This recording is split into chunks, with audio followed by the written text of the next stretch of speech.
Hello viewers, Tamil Nadu அரசு பணியாளர் தேர்வாணையம் டிஎன்பிஎஸ்சி நாளைக்கு ரொம்பவே முக்கியமான நாள். ஸோ குரூப் 2 எக்ஸாம் எழுத போகிற அனைவருக்கும் பார்த்திங்கன்னா நம்மளோட சேனல் சார்பாக அவங்க எல்லாத்துக்குமே வாழ்த்துக்கள். ஸோ நாளைக்கு எக்ஸாம் போய் நல்லபடியாக எழுதிட்டு வாங்க. கிட்டத்தட்ட 650 பணிகளுக்கு பக்கம் இருக்குது. ஸோ அதுக்கு ஒரு பணிக்கு பார்த்திங்கன்னா 850க்கும் மேலே போட்டி போடுறாங்க அப்படின்னு சொல்லிட்டு நேற்று டிஎன்பிஎஸ்சி தரப்புலேருந்து தெரிவிச்சிருந்தாங்க. மற்றும் யாரும் இடைத்தரகர்கள் நம்பி ஏமாறாதீங்க அப்படின்னு சொல்லிட்டு எவ்வளோ ஆண்கள் எழுதுறாங்க, எவ்வளோ பெண்கள் எழுதுறாங்க அப்படிங்கிற வரைக்கும் பார்த்திங்கன்னா ஃபுல் டீட்டெயில்ஸ் பார்த்திங்கன்னா கொடுத்தாங்க. ஸோ நாளைக்கு அந்த எக்ஸாம் நடக்க இருக்குது. ஸோ இதுக்கு பார்த்தீங்க அப்படின்னா அறிவிக்கை ஜூலையில் வெளியிடப்பட்டு இதுக்கு ஆன்லைனில் அப்ளை பண்ணலான்னு சொல்லி ஆகஸ்ட்டில் டைம் கொடுத்து ஹால் டிக்கெட் செப்டம்பரில் வெளியிடப்பட்டு இப்போ பார்த்தீங்கன்னா அந்த தேர்வு நடக்க இருக்குது. ஸோ இதில் பார்த்தீங்க அப்படின்னா கிட்டத்தட்ட 5.5 லட்சத்துக்கும் மேற்பட்டவங்க பார்த்தீங்கன்னா போட்டி போடுறாங்க. ஸோ இது குரூப் 4 கம்பேர் பண்ணும்போது அப்படியே பார்த்தீங்கன்னா பாதி. குரூப் 4 பார்த்தீங்கன்னா 11 லட்சத்துக்கும் மேற்பட்டவங்க போட்டி போட்டாங்க. ஸோ இதில் முக்கியமான ஒரு விஷயம் என்ன பார்க்கணும் அப்படின்னா, இப்போ நாளைக்கு எக்ஸாம் நடக்க போதா, எவ்வளோ பார்த்துருக்கோம். நம்ம லாஸ்ட் வீடியோவில் கூட பேசணும். நாளைக்கு உங்களுக்கு தேவையான விஷயம் என்னென்னவோ அது எல்லாமே பார்த்தீங்கன்னா கரெக்டாக எடுத்துகிட்டு போயிருங்க. ஸோ எது பென் வேணுமா, அதுக்கப்புறம் பார்த்தீங்கன்னா பென்சில் வேணுமா, எது வேணுமோ பார்த்தீங்கன்னா எடுத்துகிட்டு போய்க்கோங்க. லெட்டு வேணுமா, எல்லாமே கரெக்டாக எடுத்துகிட்டு போய்க்கோங்க. முக்கியமாக டேட் கரெக்டான டைம்குள்ளே போயிருங்க. ஹால் டிக்கெட் பார்த்தீங்கன்னா பிரிண்ட் அவுட் எடுத்துகிட்டு போங்க. ஸோ எதையுமே மிஸ் பண்ணிட்டு போயிடாதீங்க. அதே மாதிரி இப்போ ஃபார் எக்ஸாம்பிளுக்கு சொல்கிறேன், இங்கேருந்து உங்களோட சென்டர் பார்த்தீங்கன்னா ஒரு அரை மணி நேரம் 3/4 மணி நேரம் இருக்குது அப்படின்னு வச்சுக்கோங்களேன். நாளைக்கு மேபி ஏதாவது ஒரு டிராஃபிக் ஆகலாம், இல்லைனா பார்த்தீங்கன்னா ஏதாவது ரோடு சேஞ்ச் பண்ணி விடலாம், இல்லைனா ஏதாவது ஒன்று. நம்ம எதுவுமே நெகட்டிவாக யோசிக்கக்கூடாது. பட் நடக்கும்ல, ஒரு சிலருக்கு அந்த மாதிரி நடக்கும். ஸோ எந்த விதத்துலையும் பார்த்தீங்கன்னா நீங்கள் தேர்வுக்கு போகிறது பாதிக்காத மாதிரி பார்த்தீங்கன்னா நீங்கள் தான் உங்களுக்கு பிளான் பண்ணிக்கணும். ஸோ தயவு செஞ்சு எக்ஸாம் மிக்ஸ் பண்ணிடாதீங்க. போயிருங்க. ஏன்னா வட்ட பார்த்தீங்கன்னா கவர்மெண்ட் எக்ஸாமாக இருக்கட்டும், ஒரு நீட் எக்ஸாமாக இருக்கட்டும், இல்லைனா வேறு ஏதாவது ரயில்வே எக்ஸாமாக இருக்கட்டும், ஒரு எந்த சென்ட்ரல் கவர்மெண்ட் எக்ஸாமாக இருந்தாலும் சரி, அந்த கடைசி நேரத்தில் பார்த்தீங்கன்னா அவங்களும் ஹால் டிக்கெட் இருக்கான்னு சொல்லிட்டு செக் பண்ணி தான் உள்ளே போடுவாங்க.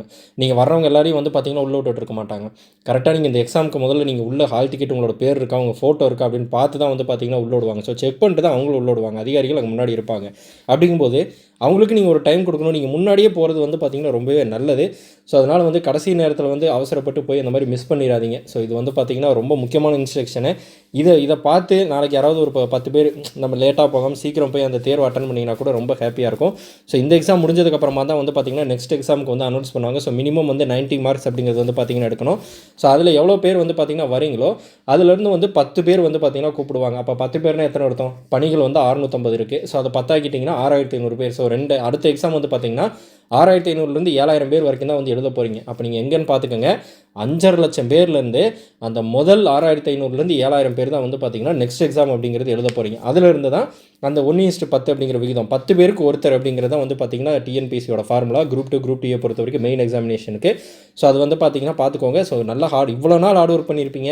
கிட்டத்தட்ட ஒரு வருஷமாவோ 1.5 வருஷமாவோ ஒரு சிலர் குரூப் 2 மட்டும்தான் படிப்பேன் அப்படின்னு சொல்லிட்டு ஒரு 3-4 வருஷமாக கூட படிச்சுட்டு இருப்பீங்க. ஏதாவது ஒரு இன்ஸ்டியூட் போய் உங்களோட பொருட்செலவு, அதுக்கப்புறம் நேரம் எல்லாமே ஒரு 3 to 4 இயர்ஸாக இதுக்காக ஸ்பெண்ட் பண்ணியிருப்பீங்க. ஸோ அந்த மாதிரி இருக்கவங்க எல்லாருமே அந்த கரெக்டான ப்ராப்பர் டைமுக்கு போயிருங்க. அதே மாதிரி ரொம்ப ஸ்ட்ரெஸ் பண்ணி படிக்காதீங்க. இவ்வளோ நாள் நீங்கள் படிச்சிருப்பீங்க. ஸோ அதோட இன்புட் தான் பார்த்தீங்கன்னா நாளைக்கு வரும். ஓகேங்களா? ஸோ அவுட்புட்டாக வரும். ஸோ அதனால் ரொம்ப காலையில் ஸ்ட்ரெஸ் பண்ணி இது பண்ணிகிட்டு இருக்கிறது அந்த மாதிரி பண்ணாதீங்க. ஓகேங்களா?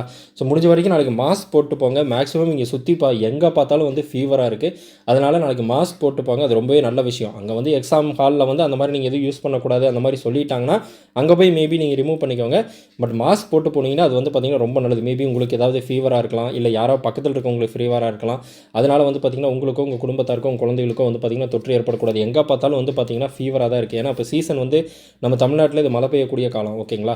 அதனால் எங்கே பார்த்தாலும் ஃபீவர் அதிகமாக இருக்க காரணத்தினால நீங்கள் அந்த மாதிரி மாஸ்க் போட்டு போயிட்டீங்க அப்படின்னா ரொம்பவே நல்லது. ஸோ இந்த 2 விஷயத்தை கரெக்டாக ப்ராப்பராக பார்த்துக்கோங்க. இதில் எக்ஸாமுக்கு இந்த கொஷின் கேட்பாங்க, அந்த கொஷின் கேட்பாங்க. அதெல்லாம் தாண்டி இப்போ நம்ம என்ன போட்டாலும் அந்த ஒரு 300 மார்க் அப்படிங்கிறது நீங்கள் தான் பார்த்தீங்கன்னா இது பண்ண போகிறீங்க. 100 தான் கொடுப்பாங்க. அதில் நீங்கள் 90 மார்க் பார்த்தீங்கன்னா எடுக்கணும். ஸோ அதை நீங்கள் இவ்வளோ நாள் ப்ரிப்பேர் பண்ணது தான். அதனால் ரொம்ப ஸ்ட்ரெஸ் பண்ணி இன்றைக்கி நைட்டாக உட்காந்து படிக்கணும் அப்படின்னு சொல்லிட்டு நைட்டு தூங்காமல் இது பண்ணி விட்டுறாதீங்க. இன்றைக்கி நல்லா தூங்குங்க. எப்பயுமே எக்ஸாமுக்கு முன்னாடி நாள் நைட்டு, இந்த மாதிரி ஒரு பெரிய எக்ஸாமுக்கு முன்னாடி நாள் நைட்டு பார்த்திங்கன்னா நல்லா தூங்குறது ரொம்பவே ஃப்ரெஷ்ஷாக இருப்பீங்க காலையில். ஸோ அங்கே போய் பார்த்திங்கன்னா பதட்டத்தில் தவறு செய்யாமல் இருக்கிறதுக்கு அது ரொம்பவே ஹெல்ப்ஃபுல்லாக இருக்கும். அதேமாதிரி குரூப் 4 ரிசல்ட் அப்படிங்கிறது பார்த்திங்கன்னா நாளைக்கு வரும்னு சொல்லியிருக்காங்க. வருமா வராதா அப்படிங்கிறது நாளைக்கு எண்ட் ஆஃப் த டே தான் தெரியும். பட் எக்ஸ்பெக்டட்னு சொல்லிட்டு கூகுளில் காட்டினால பார்த்திங்கன்னா நம்ம சொன்னோம். மேபி நாளைக்கு வந்துச்சுன்னா ரொம்ப ஹாப்பியாக இருக்கும். அப்படி நாளைக்கு வரல அப்படின்னா கண்டிப்பாக அது அக்டோபர் தான் அப்படிங்கிறது பார்த்திங்கன்னா கன்ஃபார்ம் ஆயிரும். ஸோ நாளைக்கு எக்ஸாம் போகிற எல்லாத்துக்கும் வாழ்த்துக்கள். ஸோ மேலும் டிஎன்பிஎஸ்சி குரூப் 4 குரூப் 2 சம்மந்தப்பட்ட அப்டேட்களுக்கு நம்மளோட சேனலை சப்ஸ்கிரைப் பண்ணி நம்மளோட சேனலில் இருக்க வீடியோஸ் பாருங்கள்.